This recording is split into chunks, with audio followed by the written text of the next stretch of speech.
Alice's Adventures in Wonderland by Lewis Carroll. Chapter 1. Down the Rabbit Hole. Alice was beginning to get very tired of sitting by her sister on the bank and of having nothing to do. Once or twice she peeped into the book her sister was reading, but it had no pictures or conversations in it. And what's the use of a book, thought Alice, without pictures or conversation? So she was considering in her own mind, as well as she could, for the hot day made her feel very sleepy and stupid, whether the pleasure of making a daisy chain would be worth the trouble of getting up and picking the daisies, when suddenly a white rabbit with pink eyes ran close by her. There was nothing so very remarkable in that, nor did Alice think it so very much out of the way to hear the rabbit say to itself, oh dear, I shall be late." When she thought it over afterwards, it occurred to her that she ought to have wondered at this, but at the time it all seemed quite natural. But when the rabbit actually took a watch out of its waistcoat pocket and looked at it, and then hurried on, Alice started to her feet, for it flashed across her mind that she had never before seen a rabbit with either a waistcoat pocket or a watch to take out of it, and burning with curiosity, she ran across the field after it, and fortunately was just in time to see it pop down a large rabbit hole under the hedge. In another moment down went Alice after it, never once considering how in the world she was to get out again. The rabbit hole went straight on like a tunnel for some way, and then dipped suddenly down, so suddenly that Alice had not a moment to think about stopping herself before she found herself falling down a very deep well. Either the well was very deep, or she fell very slowly, for she had plenty of time as she went down to look about her and to wonder what was going to happen next. First she tried to look down and make out what she was coming to, but it was too dark to see anything. Then she looked at the sides of the well, and noticed that they were filled with cupboards and bookshelves. Here and there she saw maps and pictures hung upon pegs. She took down a jar from one of the shelves as she passed. It was labelled Orange Marmalade, but to her great disappointment it was empty. She did not like to drop the jar for fear of killing somebody, so she managed to put it into one of the cupboards as she fell past it. "Well," thought Alice to herself, "after such a fall as this I shall think nothing of tumbling downstairs. How brave they'll all think me at home! Why, I wouldn't say anything about it even if I fell off the top of a house," which was very likely true. Down, down, down. Would the fall never come to an end? "I wonder how many miles I've fallen by this time," she said aloud. "I must be getting somewhere near the center of the earth. Let me see, that would be 4,000 miles down, I think." For you see, Alice had learnt several things of this sort in her lessons in the schoolroom, and though this was not a very good opportunity for showing off her knowledge, as there was no one to listen to her, still it was good practice to say it over. "Yes, that's about the right distance. But then I wonder what latitude or longitude I've got to." Alice had no idea what latitude was, or longitude either, but thought they were nice grand words to say. Presently she began again. "I wonder if I shall fall right through the earth. How funny it'll seem to come out among the people that walk with their heads downward. The antipathies, I think." She was rather glad there was no one listening this time, as it didn't sound at all the right word. "But I shall have to ask them what the name of the country is, you know. Please, ma'am, is this New Zealand or Australia?"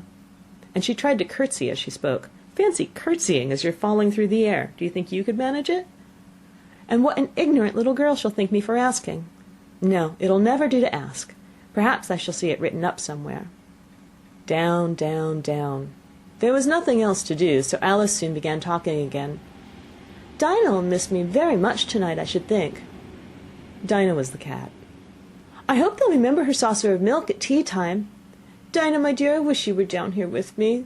There are no mice in the air, I'm afraid, but you might catch a bat, and that's very like a mouse, you know. But do cats eat bats, I wonder?" And here Alice began to get rather sleepy, and went on saying to herself in a dreamy sort of way, "Do cats eat bats? Do cats eat bats?" And sometimes, "Do bats eat cats?" For you see, as she couldn't answer either question, it didn't much matter which way she put it.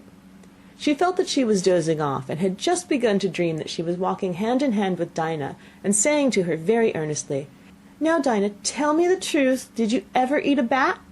When suddenly, thump, thump, down she came upon a heap of sticks and dry leaves, and the fall was over. Alice was not a bit hurt, and she jumped up on her feet in a moment. She looked up, but it was all dark overhead. Before her was another long passage, and the white rabbit was still in sight, hurrying down it. There was not a moment to be lost. Away went Alice like the wind, and was just in time to hear it say, as it turned a corner, "Oh, my ears and whiskers, how late it's getting!" She was close behind it when she turned the corner, but the rabbit was no longer to be seen. She found herself in a long, low hall, which was lit up by a row of lamps hanging from the roof. There were doors all around the hall, but they were all locked, and when Alice had been all the way down one side and up the other, trying every door, she walked sadly down the middle, wondering how she was ever to get out again. Suddenly she came upon a little three-legged table, all made of solid glass. There was nothing on it except a tiny golden key, and Alice's first thought was that it might belong to one of the doors of the hall. But alas, either the locks were too large or the key was too small, but at any rate it would not open any of them. However, on the second time round she came upon a low curtain she had not noticed before, and behind it was a little door about 15 inches high. She tried the little golden key in the lock, and to her great delight it fitted.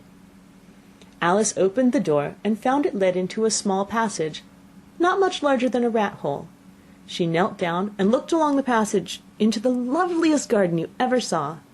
How she longed to get out of that dark hall and wander about among those beds of bright flowers and those cool fountains, but she could not even get her head through the doorway.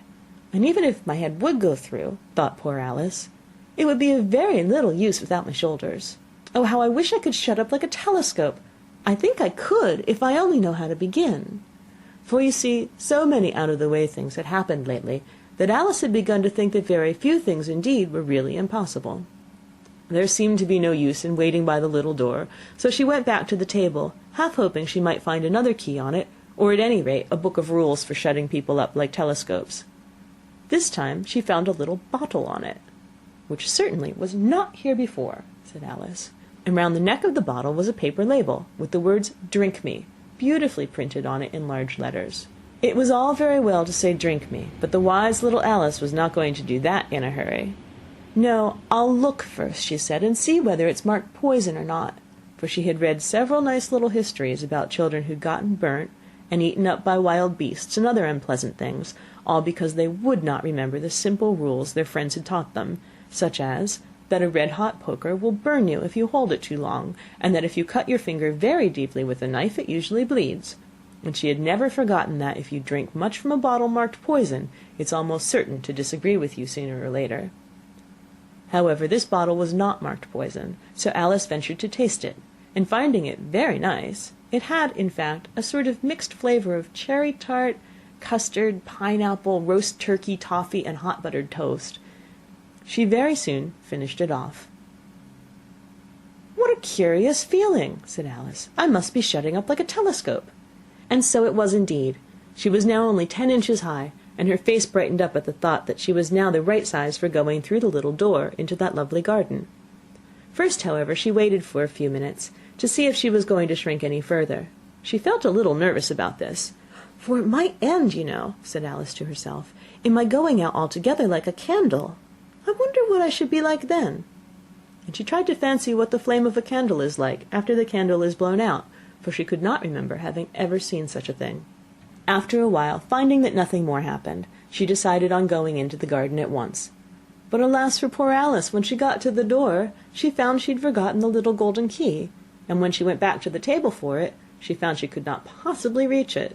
She could see it quite plainly through the glass, and she tried her best to climb up one of the legs of the table, but it was too slippery, and when she had tired herself out with trying, the poor little thing sat down and cried. "Come, there's no use crying like that," said Alice to herself rather sharply. "I advise you to leave off this minute." She generally gave herself very good advice, though she very seldom followed it, and sometimes she scolded herself so severely as to bring tears into her eyes. She once remembered trying to box her own ears for having cheated herself in a game of croquet she was playing against herself, for this curious child was fond of pretending to be two people. "But it's no use now," thought poor Alice, "to pretend to be two people. Why, there's hardly enough of me to make one respectable person." Soon her eye fell on a little glass box that was lying under the table. She opened it, and found in it a very small cake, on which the words "Eat me" were beautifully marked in currants. "Well, I'll eat it," said Alice, "and if it makes me grow larger, I can reach the key, and if it makes me grow smaller, I can creep under the door. So either way I'll get into the garden, and I don't care which happens." She ate a little bit, and said anxiously to herself, "Which way? Which way?" holding her hand on the top of her head to feel which way it was growing, and she was quite surprised to find that she remained the same size. To be sure, this generally happens when one eats cake, but Alice had gotten so much into the way of expecting nothing but out of the way things to happen, that it seemed quite dull and stupid for life to go on in the common way. So she set to work, and very soon finished off the cake. End of Chapter 1. Read by Krista McQuillan, Tokyo, Japan, November 15th, 2005.